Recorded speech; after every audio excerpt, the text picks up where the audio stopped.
You mentioned Cedric Robinson, and you wrote the foreword to a new edition of his book, Black Marxism.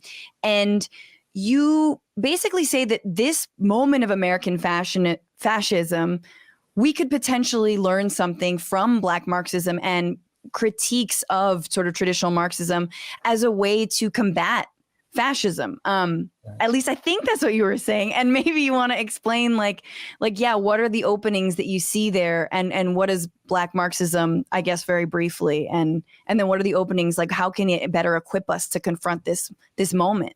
Right.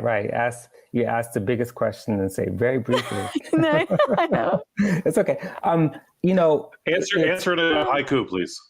Right. Yeah. Haiku. Okay.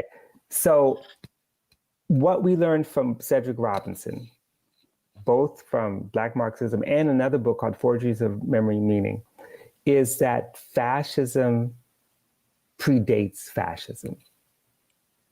Simply put, that is to say that part of the intellectuals he writes about, the movements, saw fascism, saw Reconstruction as anti-fascist. If we think of slavery as a form of fascism, they saw, the indigenous people fighting in Sand Creek or Skeleton Cave, Wounded Knee as anti-fascism. Workers fighting the violence in West Virginia's coal mines as anti-fascism.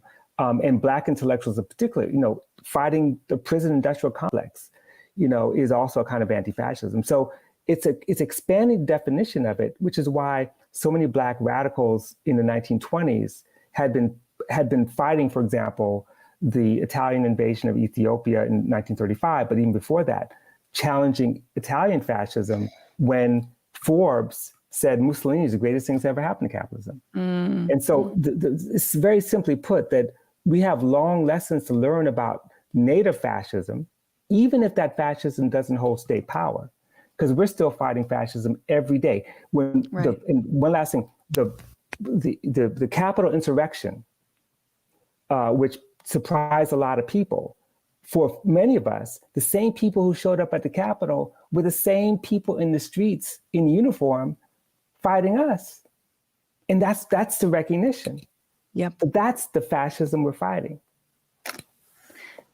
Absolutely. Many of them, a 12 to maybe 12%, maybe more, maybe even to 30%. I forgot the latest numbers. They keep on finding more dudes who used to be or are currently in the police or armed forces who were storming the Capitol. And I think that in the same way, this is just from what you were saying earlier, Christopher Wray, the FBI director, was like, well, Antifa's more of a ethos. It's more of a movement. He said that. And that was such a funny moment. And in the same way, like you were saying, the way BLM is sort of misrepresented as a monolith, rather than it's an ethos, right.